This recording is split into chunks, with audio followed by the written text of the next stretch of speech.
सच्चिदानंद सिद्धि योग नमः। श्री चंद्रहंस नमः। श्री सूर्यहंस सिद्धि योग नमः। ओम मातृपितृ चरण कमलेभ्यो नमः। ओम सर्वेभ्यो देवेभ्यो नमः। ओम त्रिपुरुषकोटि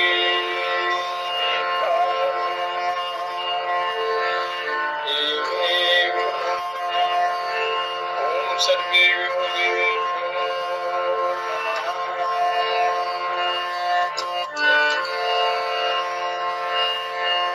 रात गमाई सोय के दिवस गमायो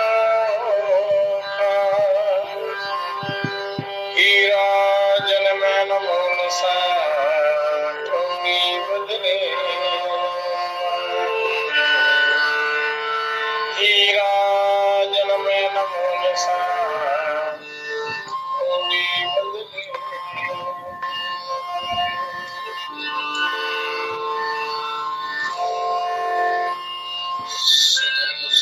लगाए से कछु बाहर के पटके में अंतर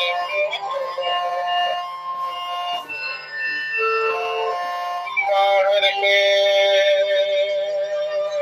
पटके में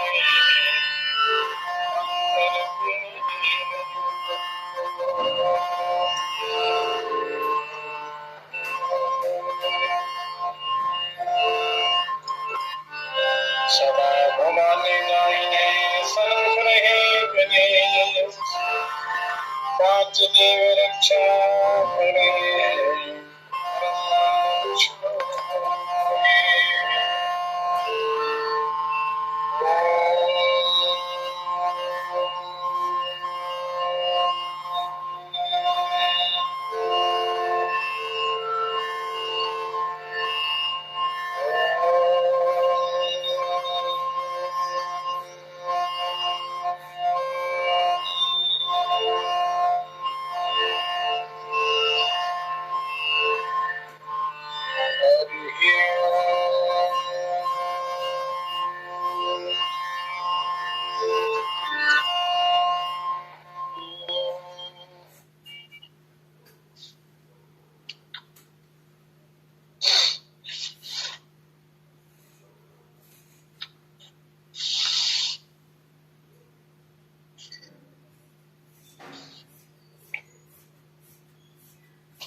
आत्माओं,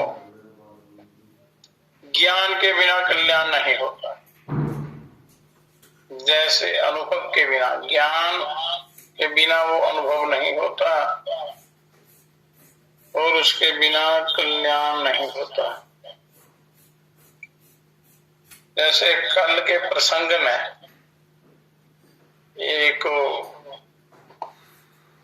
उदाहरण आया था, उस प्रसंग में कि एक व्यक्ति पाताल लोक में गया और वहां के लोगों ने इस पृथ्वी लोक के विषय में पूछा, दिन रात के विषय में, सूर्य नारायण के विषय।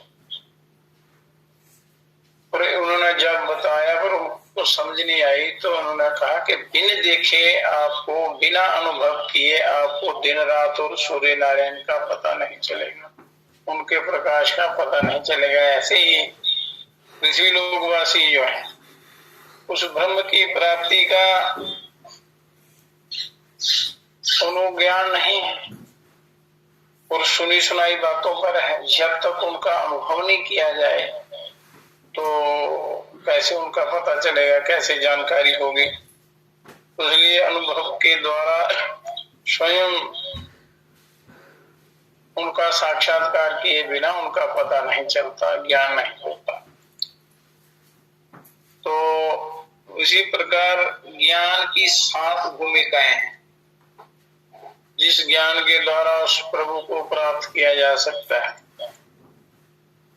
तो वशिष्ठ जी ने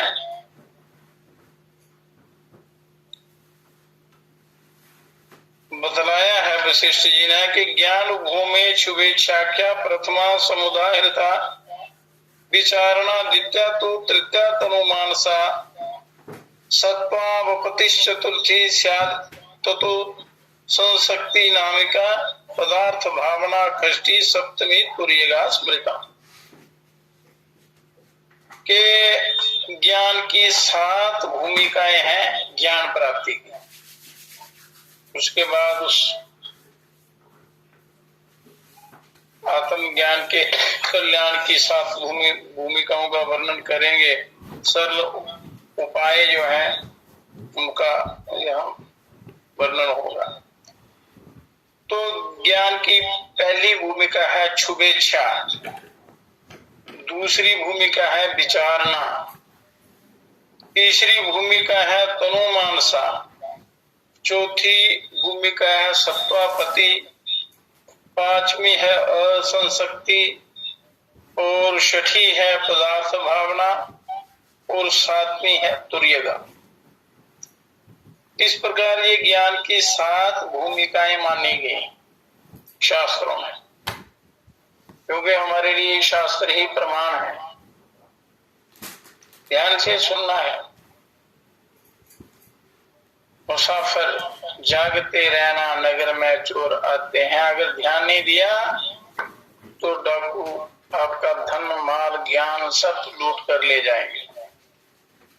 इनके स्वरूप को अलग अलग इस प्रकार समझना चाहिए। पहला है शुभेच्छा।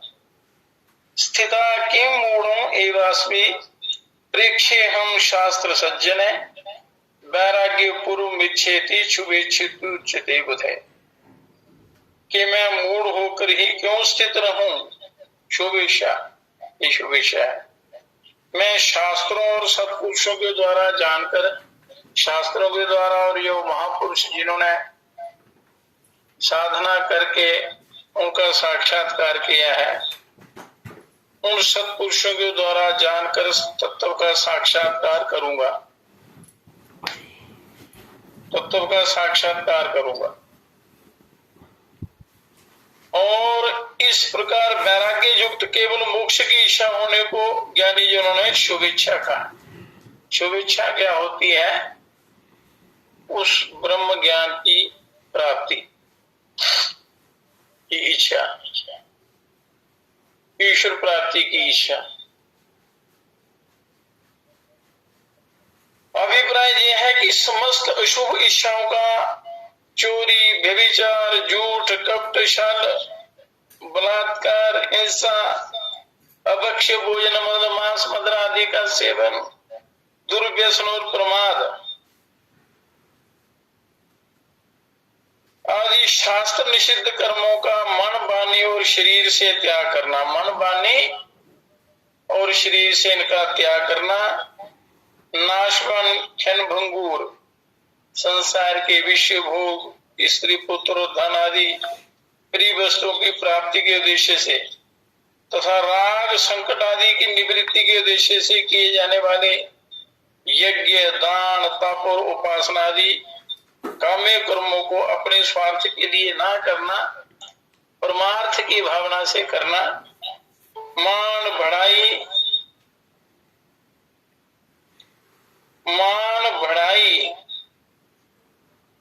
प्रतिष्ठा, स्त्री और पुत्र, धन आदि जो कुछ भी अनित्य पदार्थ प्रारब्ध के अनुसार प्राप्त हुए हों, उनके बढ़ने की इच्छा का त्याग करना।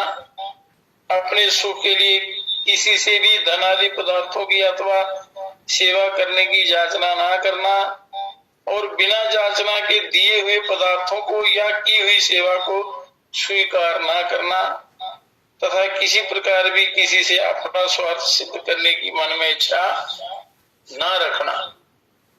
और ईश्वर की भक्ति, देवताओं का पूजन, ईश्वर की भक्ति, देवताओं का पूजन, माता पिता और गुरुजनों की सेवा, माता पिता आदि गुरुजनों की सेवा, यज्ञ दान तप तथा वर्ण आश्रम के अनुसार, यो वर्ण आश्रम के अनुसार जीविका द्वारा गृहस्थ का निर्वाह और शरीर संबंधी खान पान आदि संपूर्ण कर्तव्यों में आलस्य का तथा प्रमाद आलस्य का तथा सब प्रकार की संसारिक कामना का त्याग करना और प्रज्ञान ब्रह्म ब्रह्म विज्ञान घन है। अयम आत्मा ब्रह्म, ये आत्मा ही परम ब्रह्म परमात्मा है। तत्वमसि, वे वह सच्चिदानंदम घन ब्रह्म तू ही है। और अहम ब्रह्मास्मि, मैं ध्येय नहीं हूं, मैं ब्रह्म हूं।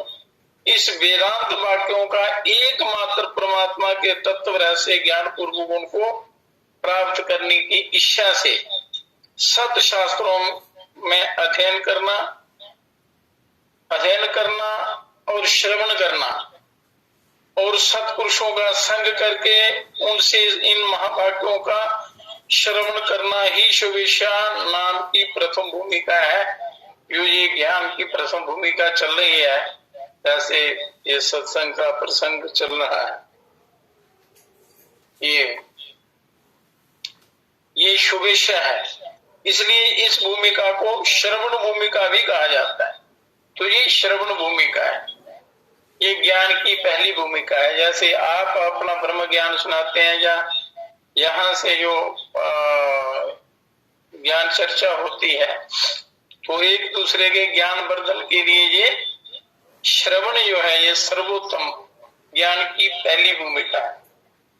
क्योंकि सुनने से, महापुरुषों के गुरुओं के वाक्य सुनने से वो अंदर अच्छी प्रकार वो बैठ जाते हैं, उनकी समझ लगती है और फिर उस पर मनुष्य मनन करता है, चिंतन करता है, उसका कल्याण होता है। तो श्रवण पहली भूमिका है।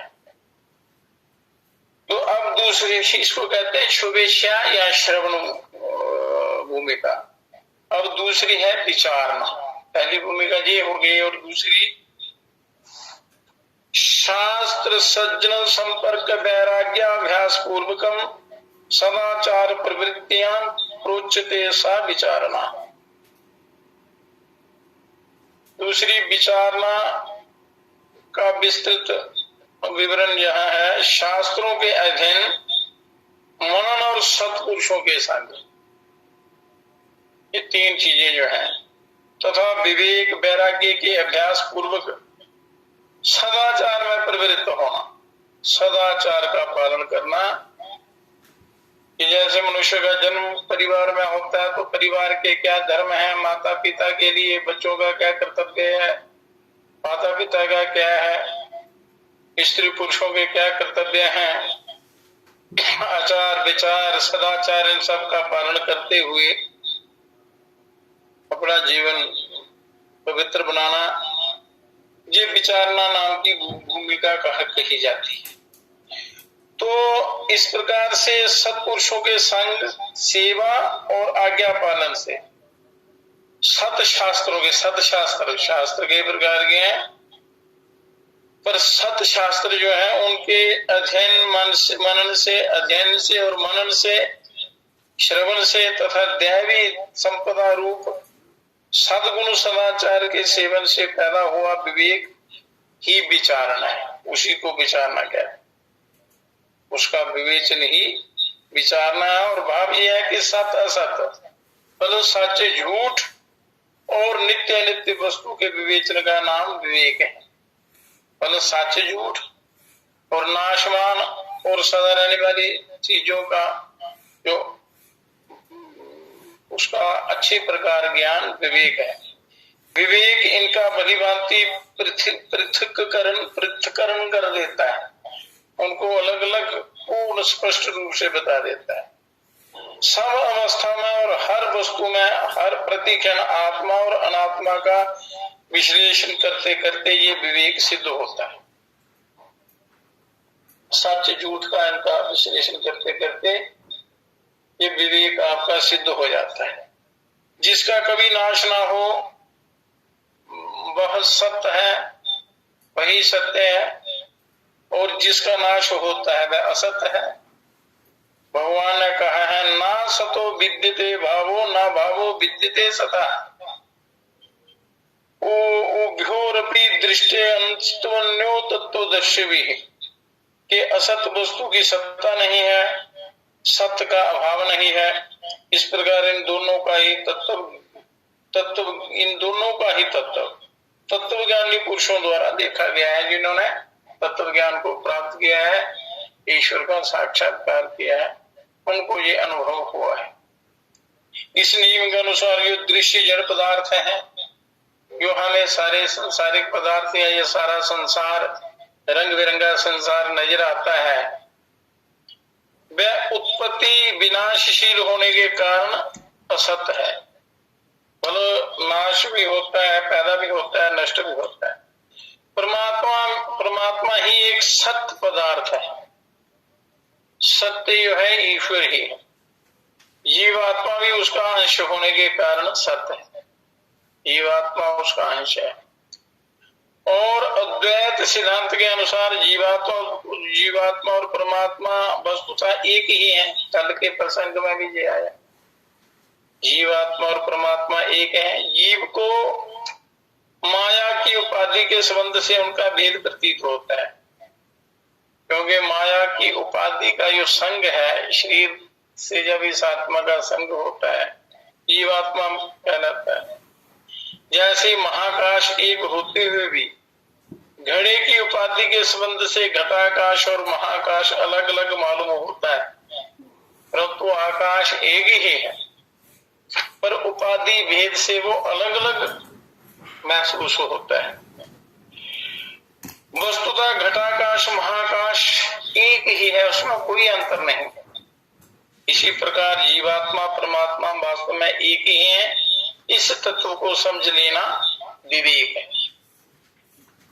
ये दूसरी भूमिका का वर्णन चल रहा है, ये अच्छे प्रकार याद रखना और इस पर मनन भी करना।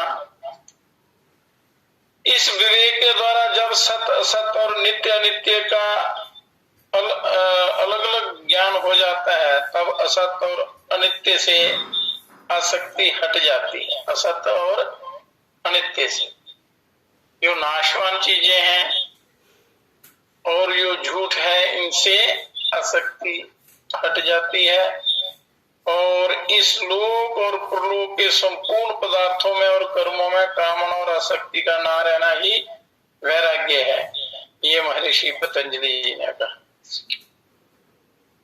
दृष्टानुश्रवित विषय विस्तृष्णस्य वशीकार संज्ञा वैराग्यम, योग दर्शन में ये है। योग दर्शन का जब आप वो करते हैं स्वाध्याय,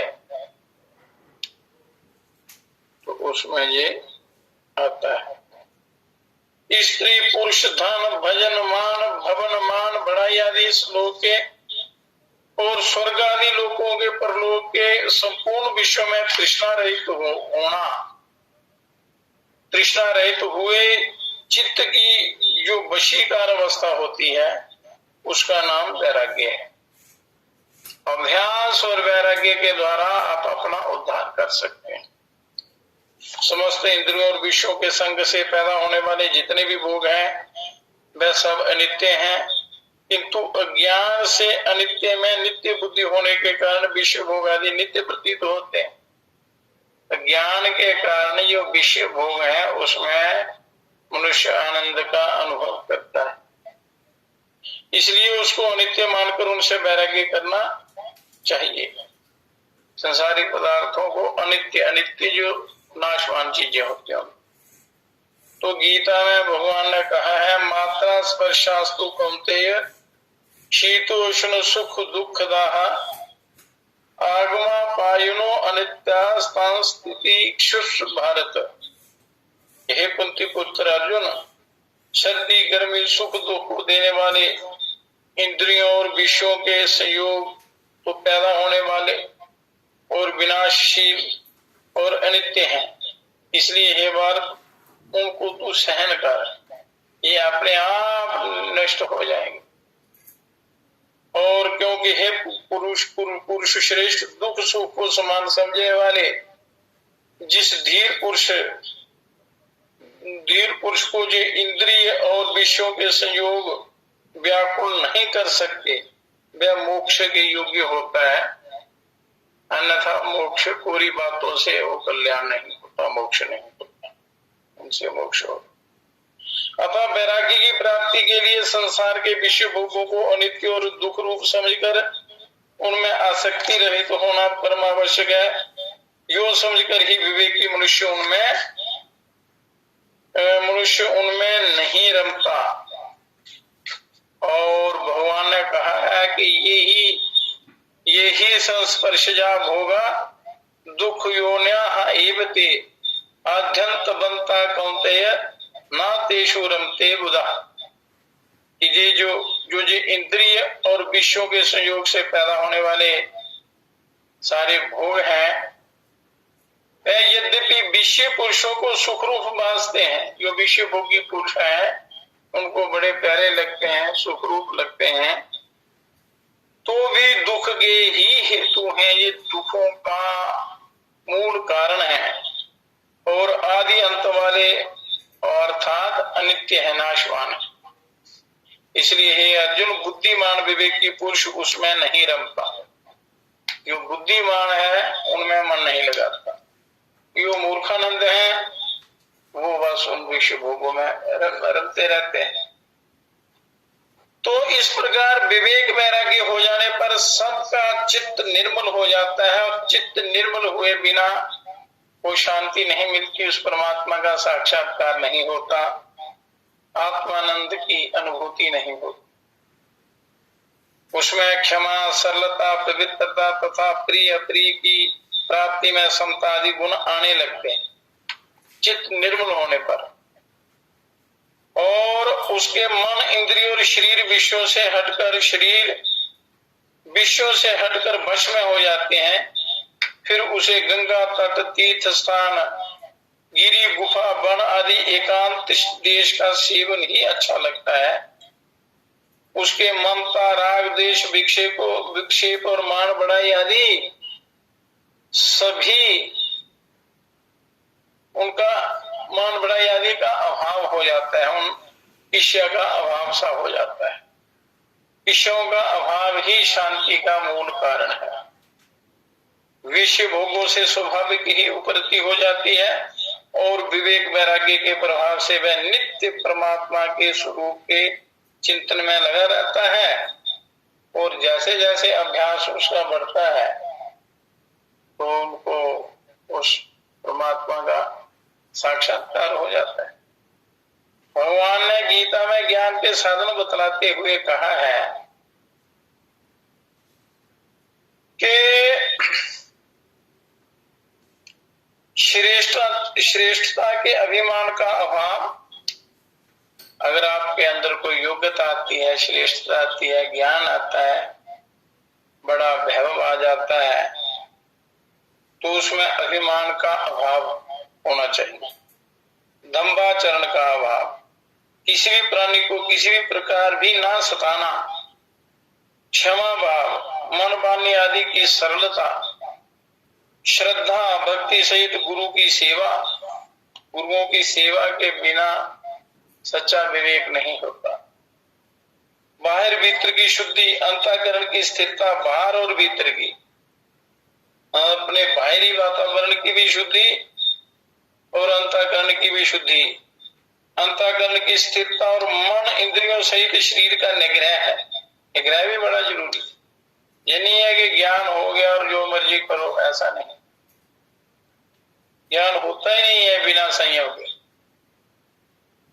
तो संयम का पालन करना बहुत बड़ा जरूरी है। सदाचार का पालन करना अति आवश्यक है। वही हमारी आधार है उसका, आत्मज्ञान का।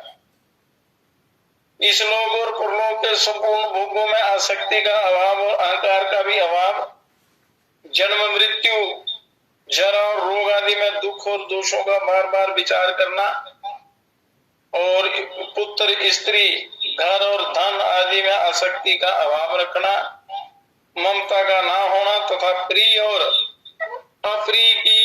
शांति में सदा सम रहना, चित्त का सम रहना और मुझ परमेश्वर में अनन्य योग के द्वारा अव्यभिचारिणी भक्ति, पवित्र भक्ति तथा एकांत और शुद्ध देश में रहने का स्वभाव और विषयासक्त मनुष्यों के समुदाय में प्रेम का ना होना। जो विषयासक्त पुरुष हैं उनकी ओर कभी भी ध्यान नहीं करना चाहिए, नहीं तो वो तबाह कर देते हैं, बेड़ा गर्क कर देते हैं जीव का। कोई भी हो, विषयासक्त पुरुष का तुरंत त्याग कर देना चाहिए, उनका उसमें वो नहीं, संग नहीं करना। अध्यात्म ज्ञान में नित्य स्थिति और तत्व ज्ञान के अर्थ रूप परमात्मा को ही देखना, ये सब ज्ञान है और जो इससे विपरीत है वह अज्ञान है, यूं कहा गया है। और ये सच्ची बात है, ये भगवान ने कहा है, ये अर्जुन को ज्ञान दिया है। और दूसरी भूमिका में परिपाक हो जाने पर उस साधक में ये गुण और आचरण आने लगते हैं। और प्रथम भूमिका में बताए हुए महावाक्यों का निरंतर मनन और चिंतन करना ही प्रधान होने के कारण इस दूसरी भूमिका को विचारना कहा गया है। पहली भूमिका शुभेच्छा, दूसरी भूमिका विचारना, अतः इसे मनन भूमिका भी कहा जाता है। ये मनन भूमिका भी है, विचारना जो है। पहली शुभेच्छा या श्रवण भूमिका है और दूसरी विचारना या मनन भूमिका है। श्रवण और मनन ये दो भूमिकाएं हो गई। अब तीसरी भूमिका का वर्णन करते हैं। ये दो भूमिकाएं हैं जिनमें ये गुण है, तो वो समझो ज्ञान की एक एक सीढ़ी चढ़ता हुआ आगे उन्नति को प्राप्त होता है। अब कहते हैं विचारणा क्षुभेच्छाभ्याम इंद्रियार्थे ईश्वर सक्तता है, यात्रा सा तनु भावात तनुता भावात प्रोचते तनु मानसा। योग विशिष्ट में ये राम, श्री राम और वशिष्ठ जी के संवाद में ये ज्ञान की चर्चा हुई। ये दोनों शुभेच्छा और विचारना मतलब श्रवण और मनन के द्वारा इंद्रियों के विषय भोगों में आसक्ति का अभाव होना, उनमें ममता का अभाव होना और अनासक्त हो संसार में विचरण करना, और ये तनु मानसा है, आसक्ति का त्याग। इसमें मन शुद्ध होकर सूक्ष्मता को प्राप्त हो जाता है।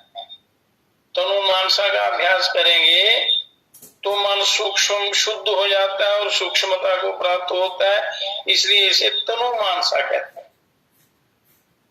अभिप्राय ये है कि ये कामना, आसक्ति और ममता के अभाव से सत्पुरुषों के संग और सत शास्त्रों के अभ्यास से, जैसे आप सत शास्त्रों का अभ्यास कर रहे हैं, इसके अभ्यास से तथा विवेक वैराग्य पूर्वक निधि ध्यासन मतलब ध्यान के साधन से साधक की बुद्धि तीक्ष्ण हो जाती है। ध्यान से, ध्यान सर्वोपरि है, तो ध्यान का साधन बहुत ही आवश्यक है तथा उसका मन शुद्ध, निर्मल, सूक्ष्म और एकाग्र हो जाता है, जिससे उसे सूक्ष्माति सूक्ष्म, सूक्ष्म से भी सूक्ष्म, अति सूक्ष्म परमात्म तत्व को ग्रहण करने की योग्यता अनायास ही प्राप्त हो जाती है।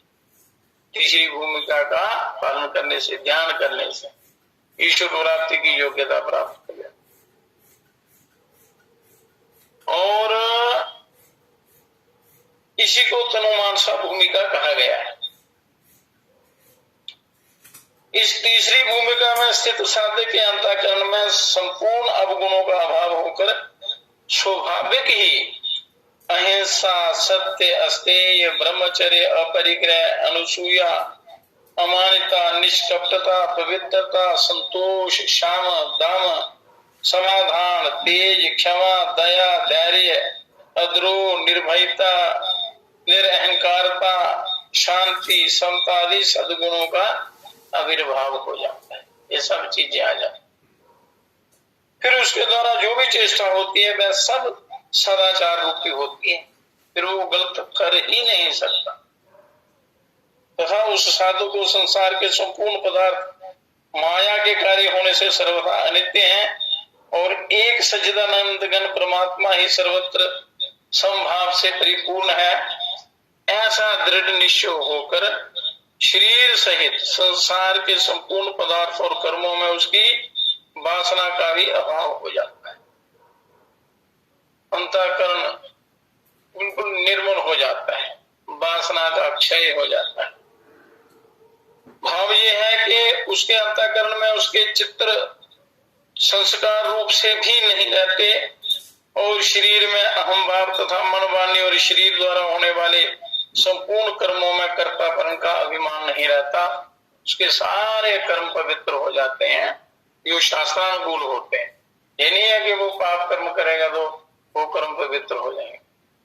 जो शुभ कर्म करते हैं वो आठ उससे पाप कर्म होते ही नहीं, सारे वो पवित्र कर्म करता है, क्योंकि वह वैराग्य को प्राप्त हो जाता है। पर वैराग्य का स्वरूप महर्षि पतंजलि जी ने भी बतलाया है, यूं बतलाया है कि तत्परम पुरुष ख्यातेर गुण वैस्त्रीण्यम के प्रकृति से अत्यंत विलक्षण पुरुष के ज्ञान से तीनों गुणों में जो तृष्णा का अत्यंत अभाव हो जाता है, ये पर वैराग्य या सर्वोत्तम वैराग्य है, उससे तो कल्याण होता है।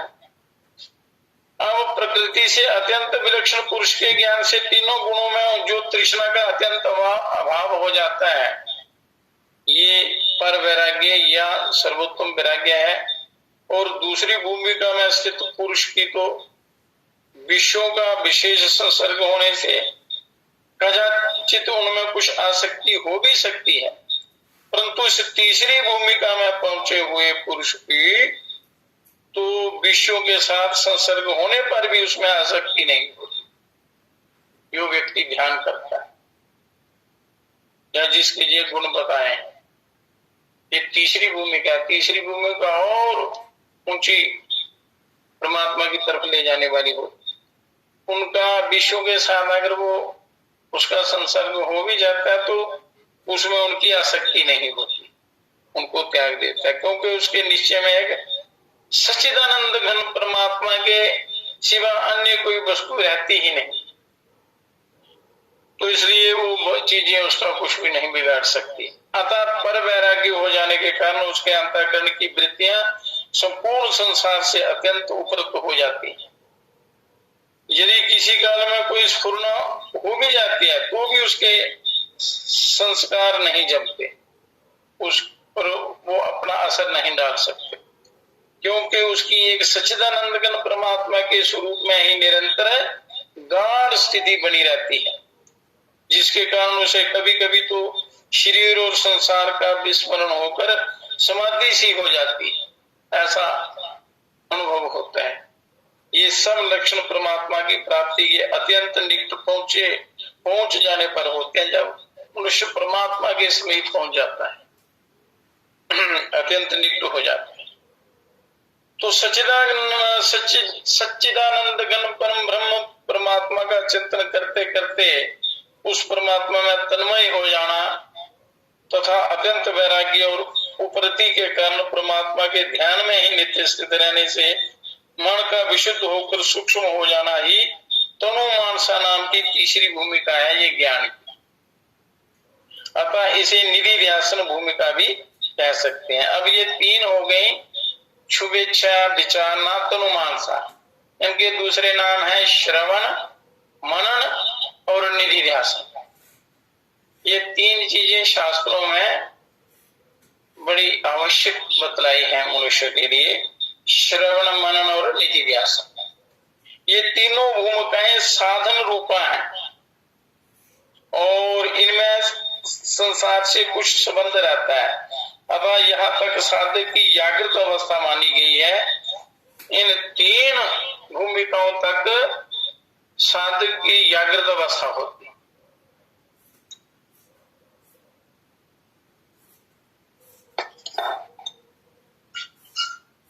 अब सत्वापत्ति चौथी ज्ञान की भूमिका है सत्वापत्ति। पर जो विषय भोगी लोग हैं या जिनकी संसार में ज्यादा है या जिनकी केवल कथाओं में रस रहता है, ये लोगों ने उसने ये किया, उसने वो किया, फलानी कहानी ये है वो है फलाना, उसी में जिनको रस रहता है तो उनको ये समझ में बड़ी कम आती हैं बातें, ये बार बार अभ्यास करने पर आती हैं। और जो आत्म जिज्ञासु हैं, आत्म कल्याणार्थी हैं, जो उच्च कोटि की विचारधारा रखते हैं, तो उनको भी बार बार इसका अभ्यास करने पर समझ आती है। पर इसमें मन लग जाए तो सुनने से ही समाधि लग जाती। पर जो कहानियों के प्रसंग है, मनुष्य का स्वभाव है कि हर चीज में वो रस ढूंढता है, विषय रस ढूंढता है। तो उन लोगों को उसी ढंग से ये ज्ञान दिया जाता है, क्योंकि सीधा ज्ञान किसी के दिमाग में बैठता नहीं है, क्योंकि संसार का अभ्यास रहा है, विषय भोगों का अभ्यास रहा है। संसार की जो काल्पनिक जो विषय भोग हैं उनमें ज्यादा मनुष्य रम जाता है, तो ज्ञान बड़ा कम लोग उसकी इच्छा करते हैं, जिज्ञासा करते। फिर भी कभी ना कभी अच्छी इच्छा होना, शुभेच्छा होना तो इस तरफ ले जाती है। भगवान की कम से कम कथा कहानियों से ही सही या मनुष्य इसकी ओर लगे, आत्मज्ञान की तरफ चले, तो आगे हम कथा के प्रसंग से आत्म लाभ की प्राप्ति वो बताएंगे। अभी चौथी भूमिका है सत्वापत्ति। ये शुभेच्छा हो गया श्रवण, विचारना यानी मनन, और तनुमानसा मतलब निधिध्यासन। इन भूमिकाओं के अभ्यास से चित्त के सांसारिक विषयों से अत्यंत विरक्त हो जाने के अनंतर उसके प्रभाव से आत्मा का शुद्ध तथा सत्य स्वरूप परमात्मा में तद्रूप हो जाना सत्वापत्ति कहा गया है। अब तीन भूमिकाओं के सिद्ध हो जाने पर चौथी भूमिका आती है। तो आत्मा का शुद्ध तथा सत्य स्वरूप परमात्मा में एक रूप हो जाना, ये सत्वापत्ति कहा गया। तो ये श्रवण मनन और निधिध्यासन के तीव्र अभ्यास से जब साधक सच्चिदानंद घन परमात्मा को प्राप्त हो जाता है, तब उसी को सत्वापत्ति नाम की चौथी भूमिका कहते हैं। इन तीनों के अभ्यास से जब परमात्मा को प्राप्त हो जाता है तो ये सत्वापत्ति चौथी भूमिका उसको प्राप्त होती है। इसी को गीता में निर्वाण ब्रह्म की प्राप्ति कहा गया है, सत्वापत्ति।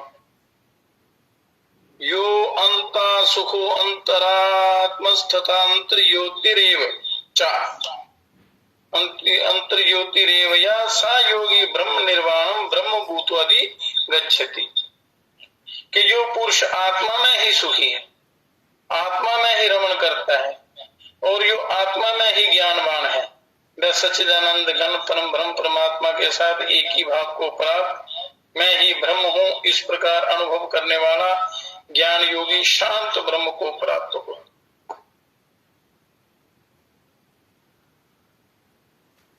तो ये अनुभव महाराज जी ने 5 वर्ष की अवस्था में कर लिया था, आत्मानुभव कि मैं ही ब्रह्म हूं, उस पर ब्रह्म का साक्षात्कार।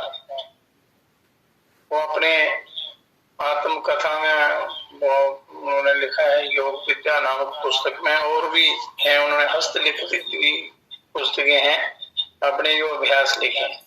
इन महापुरुषों के जो अनुभव होते हैं ये परम कल्याणकारी होते हैं, इससे मनुष्य का कल्याण होता है। इसलिए कहते हैं कि सत्पुरुषों का संग करो।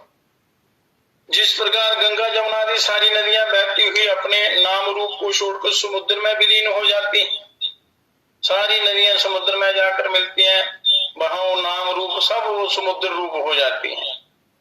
उसी प्रकार ज्ञानी महात्मा नाम रूप से रहित होकर परम दिव्य पुरुष परात्पर परमात्मा को ही प्राप्त हो जाता है, उसी में विलीन हो जाता है। यदा नद्यास्यन्दमाना समुद्रे अस्तं गच्छन्ति नाम रूपे विहाय तथा विद्वान नाम रूपाद विमुक्ता परात्परम पुरुष मुपैति दिव्यम। ये मुंडको उपनिषद में है वर्णन, ये पीछे कथा की। तो गीता में भगवान श्री कृष्ण जी ने कहा है, ब्रह्मभूता प्रसन्नात्मा न शोचति न कांक्षति समा सर्वेषु भूतेषु मद भक्ति लभते पराम भक्त्या मामभिजानाति यामास्मि तत्वतः ततो मा तत्वतो ज्ञात्वा विश्यते तदनंतरम। ये मैं ही ब्रह्म हूँ, इस प्रकार के अनुभव से सच्चिदानंद घन ब्रह्म में एक ही भाव से स्थित और प्रसन्न मन वाला ज्ञान योगी ना तो किसी से के लिए शोक करता है ना किसी की आकांक्षा ही करता है। ऐसा समस्त प्राणियों में संभाव वाला योगी मेरी पराभक्ति को प्राप्त हो जाता है, मेरी ज्ञान निष्ठा को प्राप्त हो जाता है। उस ज्ञान निष्ठा रूप पराभक्ति के द्वारा मैं मुझ परमात्मा को मैं यो हूँ और जितना हूँ, जो हूँ जितना हूँ ठीक वैसे का वैसा तत्व से जान लेता है तथा उस ज्ञान निष्ठा से मुझको तत्व से जानकर तत्काल ही मुझ में प्रविष्ट हो जाता है। जब साधु को परम ब्रह्म का यथार्थ ज्ञान हो जाता है तब वह ब्रह्म ही हो जाता है, यथार्थ ज्ञान जब हो जाता है। तो सो यो हा तत्परमं ब्रह्मं वेद ब्रह्मैव भवति, ये मुंडकोपनिषद में भी लिखा है कि फिर उसका इस शरीर और संसार से कुछ भी संबंध नहीं रहता, यो ईश्वर को प्राप्त हो जाता है। ब्रह्म वेता पुरुष के अंतःकरण में और शरीर और अंतःकरण के सहित ये संसार स्वप्नवत प्रतीत होता है। जैसे स्वप्न से जगा हुआ पुरुष ब्रह्म की घटना को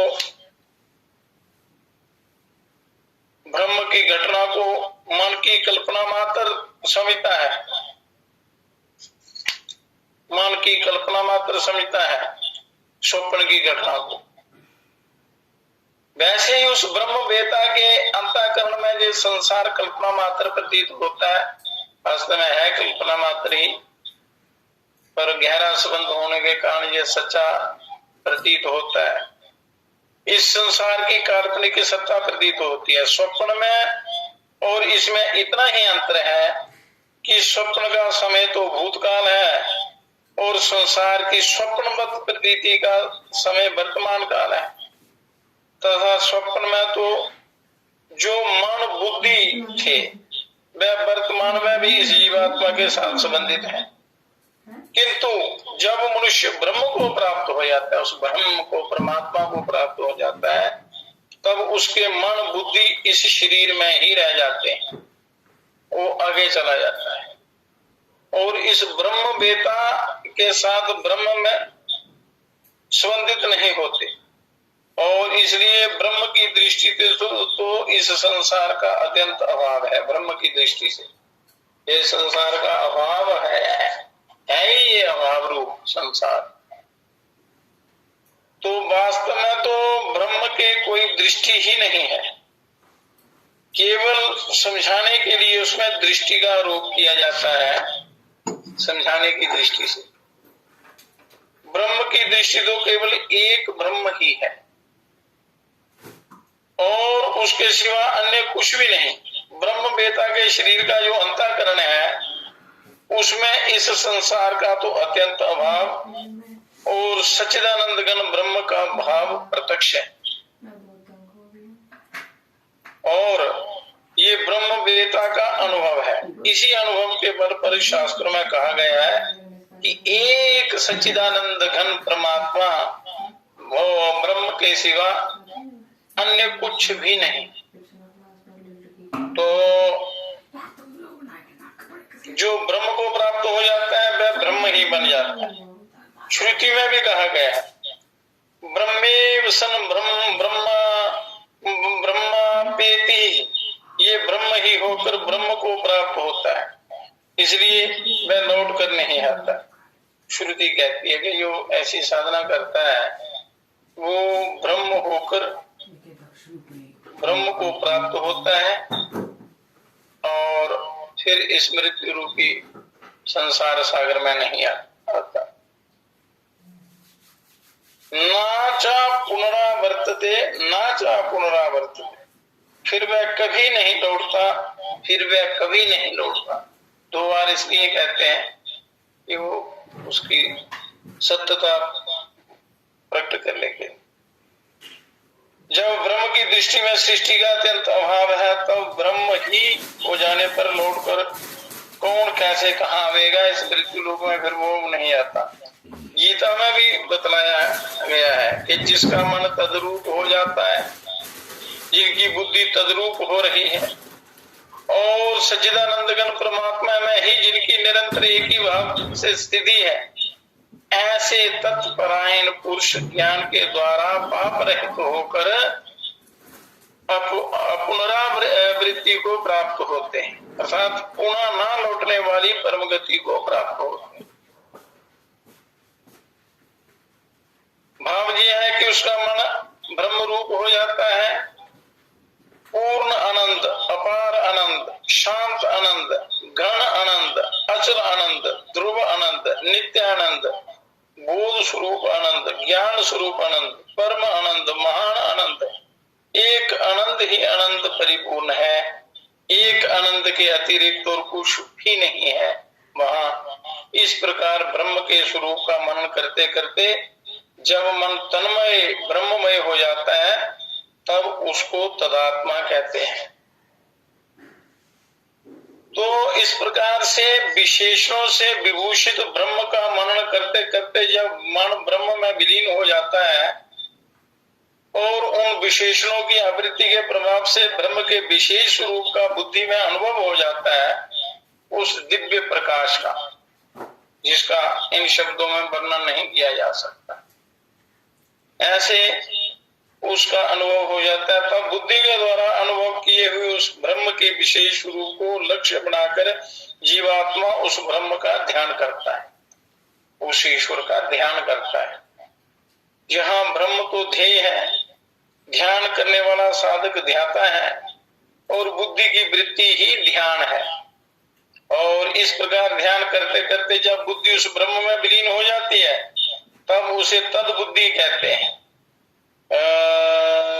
और इसके पश्चात जब ध्यान, ध्याता और ध्येय रूप त्रिपुटी न रहकर साधक की ब्रह्म के स्वरूप में अभिन्न स्थिति हो जाती है तब उसे तनिष्ठ कहते हैं। और इसमें ब्रह्म का नाम, रूप और ज्ञान रहता है, इसलिए ये प्रारंभिक सविकल्प समाधि है। ये सविकल्प समाधि है। इसी को सवितर्क संप्रज्ञात समाधि कहते हैं। और महर्षि पतंजलि ने भी अपने योग प्रदीप ग्रंथ में बतलाया है, तत्र शब्दार्थ ज्ञान विकल्पे ही संकीर्णा सवितर्का समापति, कि उसमें शब्द, अर्थ और ज्ञान इन तीनों के विकल्पों से मिली हुई समाधि सवितर्क समाधि। इस प्रकार सविकल्प समाधि होने के बाद जब स्वतः ही साधक की निर्विकल्प समाधि हो जाती है स्वतः, तब ब्रह्म का नाम, शब्द, रूप और ज्ञान ये तीनों विकल्प भिन्न भिन्न नहीं रह जाते। एक अर्थ मात्र वस्तु ब्रह्म का स्वरूप ही रह जाता है, उस ब्रह्म का स्वरूप ही रह जाता है, सारे ये भेद मिट जाते हैं। इसी को संप्रज्ञात समाधि कहते हैं। और शब्द और प्रतीति की स्मृति के बधिभांति लुप्त हो जाने पर अपने रूप से शून्य हुई के सदृश केवल ध्येय मात्र के स्वरूप को प्रत्यक्ष करने वाली अंतःकरण की स्थिति ही निर्वितर्क समाधि है, निर्विकल्प समाधि कहलाती है, निर्विचार समाधि। अब इसमें साधक स्वयं ब्रह्म रूप ही बन जाता है। जो असंप्रज्ञात समाधि है, निर्विकल्प, जो दो प्रकार के हैं, संप्रज्ञात समाधि और असंप्रज्ञात समाधि, विचारानुगत और निर्विचार समाधि। अतः उसको तत्परायण कहते हैं। जब ये साधक ब्रह्म रूप बन जाता है तो इस निर्विकल्प समाधि का फल तो निर्जीव असंप्रज्ञात योग है, और वही वास्तव में ब्रह्म की प्राप्ति है, असंप्रज्ञात समाधि। उसी को यहाँ गीता में अपुनरावृत्ति कहा गया है, क्योंकि ब्रह्म ज्ञान के द्वारा जिसके मल विक्षेप और आवरण रूप कलमख का नाश हो गया है, मल विक्षेप आवरण मिटाकर परमानंदमय हंस बनाओ, ओम जीव को ब्रह्म बनाओ, श्री गुरु आत्म स्वरूप बनाओ। वह ब्रह्म को प्राप्त पुरुष ब्रह्म ही हो जाता है, वह लौट कर नहीं आता, इस माया जाल से परे हो जाता है, हट जाता है। और ये सत्वापति नाम की चौथी भूमिका है। इसमें पहुंचे हुए पुरुष को ब्रह्म बेता कहा जाता है। इसमें संसार उस ज्ञानी महात्मा के अंतःकरण में स्वप्नवत भाषित होता है, और इसलिए ये उसके अंतःकरण की स्वप्नावस्था मानी जाती है। तो श्री यज्ञवालिक जी, राजा अश्वपति और जनकारी इस चौथी भूमिका को प्राप्त हुए पुरुष माने गए। ये जितने महापुरुष हुए हैं ये ज्ञान की चौथी भूमिका को प्राप्त हुए हैं। तो योग विशिष्ट में जिस प्रकार ब्रह्म को प्राप्त पुरुष की चौथी, पांचवी, छठी, सातवीं भूमिका के रूप में चार भेद बतलाए गए हैं। इस प्रकार के भेद गीता, रामायण, भागवत आदि ग्रंथों में नहीं पाए जाते हैं। परमात्मा को प्राप्त पुरुष के लक्षण तो गीता में जगह जगह आते हैं, किंतु उसके इस प्रकार के अलग अलग भेद नहीं बताए गए हैं। वास्तव में ब्रह्म की प्राप्ति होने के पश्चात ज्ञानी महात्मा पुरुष का शरीर से कोई संबंध नहीं रह जाता, क्योंकि वह देहाभिमान से सर्वदा रहित होकर ब्रह्म में तल्लीन हो जाता है। अतः योग विशिष्ट में बतलाए गए उन भेदों को ब्रह्म प्राप्त पुरुष के भेद ना समझकर उसके अंतःकरण के भेद समझने चाहिए। ये चार भूमिकाएं हुई। अब पांचवी भूमिका है संशक्ति, और छठी भूमिका है पदार्थ भावना, और सातवीं भूमिका है तुर्यगा। तो इन तीन भूमिकाओं का वर्णन कल करेंगे। तो पहली चार भूमिकाएं हुई, इनको थोड़ा ध्यान में रखना है, इनके अनुसार अपना जीवन बनाना है। अब पांचवी, छठी और सातवीं भूमिका, इसका वर्णन कल करेंगे।